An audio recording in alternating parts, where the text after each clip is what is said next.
গুদ মারছেনে বলে হাতে পাড়া দিয়ে মানুষের ফটকা গালাল দিছে, তাই কিন্তু আমিও হারাহারি আয় পড়লাম।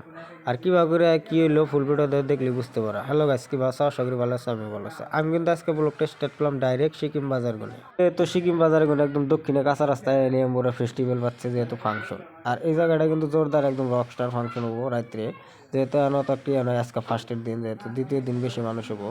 আর আমি কিন্তু আইডিয়া তোমাকে সব কিছু আজকে দেখাবো। আর দেখো এই যে এনে কি কি একদম ওয়াও। আর এনে কি কেউ দেখছে দেখো, কিন্তু দেখতে পারছে এনে দেখা লাগবো। তাই তো আমি লাহে লাহে এটা গেতেছি হাতির বগলে, যেহেতু হাতি বলে বেড়েছে কিন্তু আমি হারা হারিয়ে বললাম। আর এনে দিয়ে খালি মাইগা মাসের গাদারি, আর মাইগা মাসের পাশে খালি গাদা বললাম খার আছে। আর এই চাষা দিয়ে মোরবার নিকে হাতির পিঠের উপরে উঠে গেছে, একটু ভয় নাই। তা দিয়ে হাতে একবারে এক কলসি চোনাই দিল, খাড়া গেছে পাবলিক দিয়ে, পাবলিকে দিছে চিল্লান, হাতি একদম উইডা খাড়া হয়েছে। তাই তো অন্তনে দেয়া শেষে রওনা দিলাম বাড়ি ফেলে যার উদ্দেশ্যে। আর আজকের ভিডিওটা যদি তোর কাছে একটু ভালো লাগে থাকে অবশ্যই একটা লাইক, কমেন্ট, শেয়ার আর ডাউনলোড করে একটা শেয়ার মারতে ভুলবা না।